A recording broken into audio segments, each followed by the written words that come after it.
Hello everyone, তো কেমন আছো তোমরা সবাই? আশা করি সবাই খুব খুব ভালো আছো, সুস্থ আছো, আর আমিও খুব ভালো আছি। আমার এই ছোট্ট রান্নাঘরে তোমাদেরকে আরও একবার অনেক অনেক স্বাগত। আজ আমি রান্না করব হচ্ছে এই যে দেখতে পাচ্ছ শাক।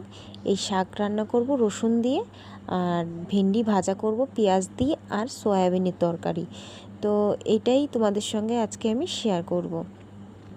তো প্রথমেই আমি শাকগুলো ধুয়ে কেটে কুটে রসুন ফোড়ন দিয়ে একটু কাঁচা লঙ্কা দিয়ে আমি এই শাকটা রান্না করেছিলাম।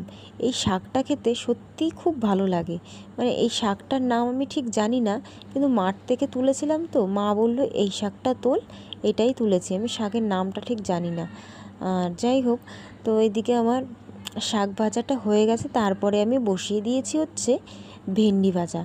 আজ ভেন্ডি ভাজাটা তোমরা দেখতে পাচ্ছ একটু লম্বা লম্বা করে কেটেছি। আমার মায়ের আবার গোল গোলের থেকে এই লম্বাভাবে কাটলে মানে মার ভালো লাগে ভাজাটা।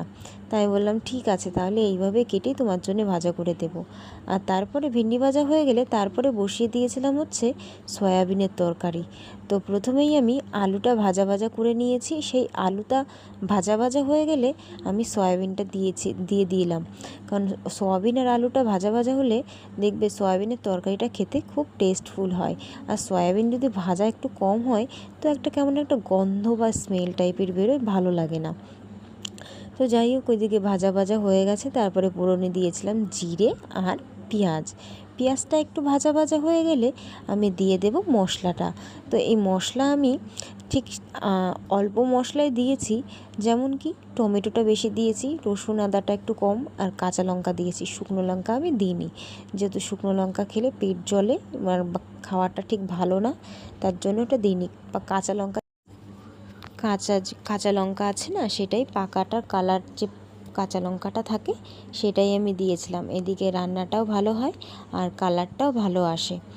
তো এদিকে আমি মশলাটা দিয়ে সুন্দর করে কষিয়ে নিয়েছি। কষানোর পরে আমি দিয়ে দিয়েছি পরিমাণ মতো জল। বেশি জল দিইনি, যেহেতু আলুটা বেশ ভালো ভালো ভাজা হয়ে গেছিলো। আর এদিকে হাতে বেটে নিয়েছিলাম হচ্ছে গরম মশলাটা দিয়ে আমি তরকারিটা নামিয়ে দিয়েছি। আর এদিকে দেখো সব সুন্দর করে সাজিয়ে রেখে দিয়েছি তরকারিগুলো।